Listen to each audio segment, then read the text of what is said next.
Hi everyone. It has been a while. I really haven't been feeling well lately. The depression has been pretty severe. I've had other problems as well, and I just haven't been feeling great. So it's just meant that I haven't been doing hardly any YouTube videos lately because of everything that's happening at the moment.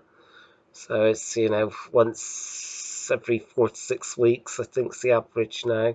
But what I wanted to cover for this one, because it may hopefully not just help me, but help other people. Uh, and it is to do with the abuse that I suffered when I was young, but not young, very young. I mean, I was about 5 or 6. When they started happening. It ended when I was 8. It's to do with my previous father. What basically happened was virtually it was daily. He used to knock me about quite badly, I believe. Also, he would shove beans or peas down my throat as well. Stuff like that. I mean, even once a week, we had good hidings as well. I mean, literally, yeah, bad, real bad. Once a week, even if you're as good as gold that week, line us all up and gave us good hiding. And you move anything slightly, here now, and you get a good hiding for that. Or even if you had a little bit, took a drink, you had to ask to actually go to the toilet or to take a drink or anything like that. I mean, I was terrified of them. Getting knocked about virtually every single day. Hit about. I believe more than just the good hidings. I'm not sure because I was ever so young. But this is in part caused me the epileptic fits that I suffered from when I was 5, 6 years old to when I was 9, I believe. 9, 10, I had the final ones, final epileptic fits. They did say it was partly from, and I don't know if it's whooping cough or something, some side effects to an injection, inoculation injection. They said it is a side effect that could cause epileptic fits, and that's what happened. Also said about scarring on the brain as well. Obviously that healed up, it's totally healed up. But when I was that age, there was scarring on the brain, which was, because I had the epileptic tics because of do with all that. And the worst one was when I was literally rushed to hospital. Actually, I do have some memories of it, but I think this is because I got knocked about again. I was in an ambulance. I died. Actually, yes, I was dead. I was physically, fully, and utterly dead. I do remember the noises and being in the ambulance. I remember a guy with a beard, and then uh, you know uh, driving along very fast. And I do remember a bump, a sudden, because I could very vaguely hear the people around me. But it felt, I think, more distant. And then the bump, and I came round briefly. Obviously, I remember being sick and that, and I was in hospital for a little while. I'm not sure how long. And that was pretty much due to being knocked about. The longest time I actually was in hospital was 2 weeks in a coma, and that could have been very much because of my previous father. And that's the sort of stuff I had to deal with when I was, let alone anyone else. I mean, that's what I had to deal with when I was very young. And I mean, the others call it as well, but I had probably some of the worst of them all. I mean, by then there was what? Ellen was a baby anyway, so it's Ellen, um, Stephen, Gary, yeah. So it's just about four of us, five of us. Four of us, yes, it'd be four of us at the time, and yeah, we went through hell, absolute hell. I mean, some of the worst things as well is actually we ended up getting strapped to a bed, physically strapped to a bed. I couldn't move. Every night we were strapped to that bed, and I was wet in the bed as well. You know, that didn't stop until I was about 9 or 10, 9 I believe. But I was wetting the bed, and you know, when I ended up at boarding school, that probably saved my life with all that was going on anyway. But I was wetting the bed then, and then I stopped when I within the space of that year I stopped, and that was good. But yeah, I went through a hell of a lot by the time from when I was 5 all right the way through really, because by the time I hit 12 years old, I was 11, 12. I was sexually abused, so what could I do? And that's well, a friend of the family, because she's in the 60s at the time, is actually a friend of my grandfather, and he got away with it. I mean, it happened a few times. Luckily, I was at boarding school. So, because of boarding school, that did save my life because it could have been a lot worse than the few times that happened to I think it's 3 or 4 times, I'm not sure. I mean, I can't really remember, to be honest, but I do remember at least twice it happened. And he was almost caught. He was seconds away from being caught. God knows what happened to me. My father got now. I caught him. But yeah, it's just horrible, horrible to actually, to go through all that. To, go from when I was about 5, and then to get to boarding school, which was actually a really great school, Hall, and then suffering that when I in my breaks when I'm going home for the couple of weeks or whatever. And the twice that actually was at my nan's, at, at, at my nan and granddad's place, the times when it did happen. And yeah, it was pretty tough. And that's not all of it. When I was in boarding school, I came within a hair's breadth of being abused there. Literally, was just that close. This guy was a guy that used to poke and go, why, why, why? I can remember him having the alcohol, a whiskey on his breath. Actually, he had a whiskey in one hand. And I believe if I didn't cry out, he would have seriously assaulted me. And he also actually, because this one of his jobs was actually teaching me to read these cards, putting up these cards to break up the words to be able to read. Instead of doing that, he actually played with himself in front of me, and yeah, it's just not pleasant. And yeah, but at least I've got some happy memories. If it weren't for Croydon, I wouldn't have had the role playing, being involved with the RPGs or anything else like that. I even started creating my first games back in '84, and that was great. And I'm still doing it now, and I mean I'm still gaming now, thanks to Richard and him just opened the doors to RPGs like Lord of the Rings and stuff like that. So all that stuff helped me, but by the time I got to Croydon Hall, my confidence was destroyed. I mean, it didn't help that back when I had one of my fits, they actually literally isolated me in a room for about 2 weeks. with hardly any contact. And I like to, because I'd seen another young kid, I wanted to play, and they said no, because I was isolated for 2 weeks.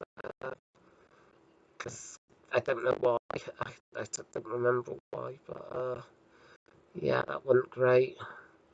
So all that happened to me when I was very, very young ended up destroying my confidence completely. I was very timid, very scared kid. Uh, very nervous with talking to people, couldn't talk to people or anything. You know, I was very, very, very, very nervous. And this was right up into my adulthood. I mean, by the time I got into my 20s, I got more confident and more confident, and now my confidence is really, really good because I was able to run my first game at the Games Expo. That was great. I know I made a few mistakes, but that was great. I was able to do that. Um, but still, I mean, it did take so long for me to build up confidence, and I really worked hard on things to really get to that point because of the things that happened to me way back in the 70s. These people destroyed my life, ruined it, and it's sick. And I mean, because of it, because of all that, I haven't been able to hold down my job. Um, uh, no one, because of my confidence as well, no one, hardly any women would look at me for about 20 years. I mean, I couldn't, I didn't have relationships with any women really, any anybody whatsoever. I mean, if it was just a friendship. That was it. I mean, it was, I couldn't. And the very few times, that I did went night clubbing, and I did have a chance. I did poor, didn't have any money anyway. Because I went with a mate and he paid for my drinks and that, which I'm thankful for. But to be honest, it did feel like I was just there for him to be able to do that moral confidence thing, and I didn't have any money because I was unemployed. So yeah, I mean, it's just horrible. It's just honestly, it's been a nightmare, and that's just some of the things I've gone through. I mean, I've gone through so much more with the neighbours from hell. I mean, I got a thing nearby with all the stuff they did to me and everything else. It's been hell, and because of all that has happened to me, like this year with the tribunal, I'm now at the point where I'm very suicidal. I've got to be honest. I'll be completely honest with people. I'm very suicidal. I've got suicidal thoughts. The impulses have now gotten stronger because the tribunal I had to just uh, um, stay on the benefits until I was feeling better enough and ready enough to do so. Which back when this study happened, I was looking at doing the CV, and actually I would have been on the very beginning road of actually getting back into work.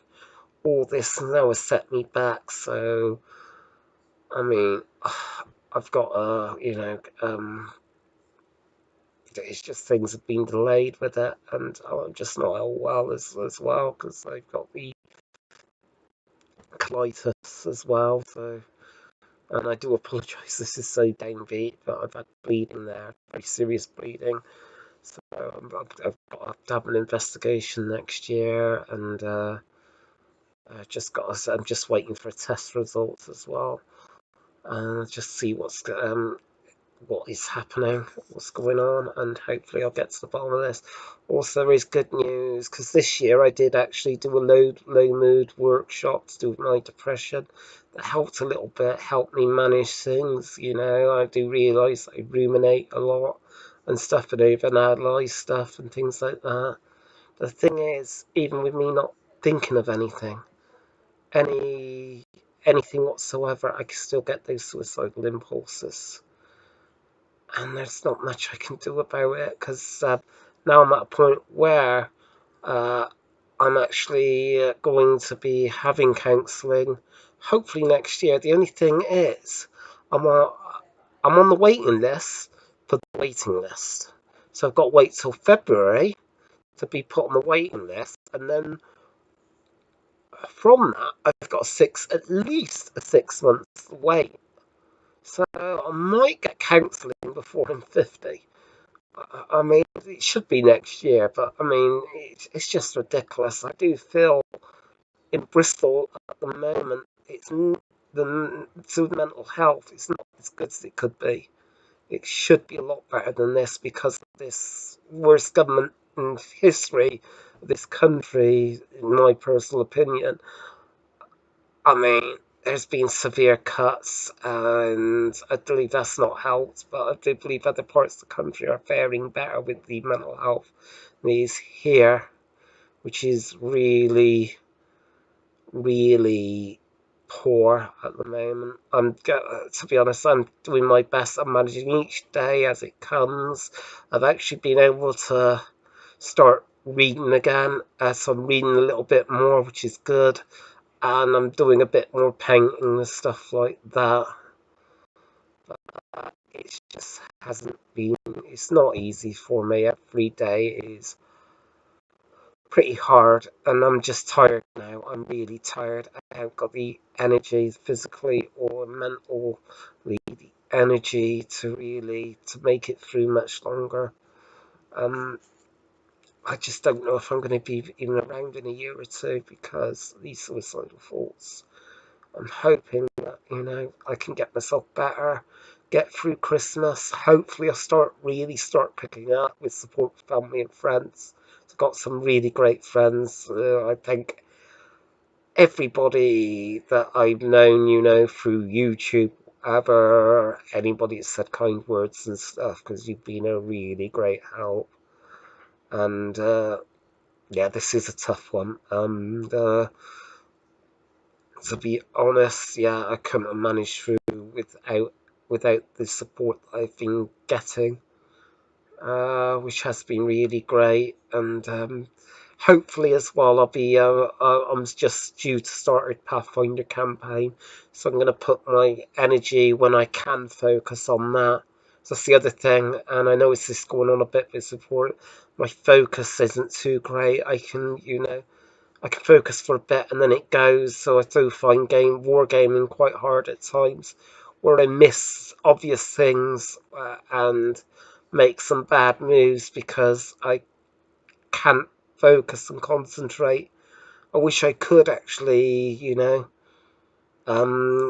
do some wargaming either at Big or elsewhere and actually play these games, but it's not easy because of my focus, because my concentration is not as good as I would like it to be. Hopefully, if I play more regularly, that I can get to focus more and improve at playing these games, and not make so many really silly mistakes, or even forget to move things and stuff like that. Uh, I'm just hoping, just to finish up, because this is a long one, that this video will obviously help me because of talking through it, even though it's like to the camera. Uh, but also, I hope that it will help other people that have gone through what I've gone through or something similar. And there's a lot of Hollywood stuff that is happening right now, and hopefully that everyone that has abused kids, children, be it in Hollywood, be it in the White House, be it anywhere, or Westminster, or anywhere, no matter what, I hope they're brought to justice. Anyway, thanks for watching, and till next time.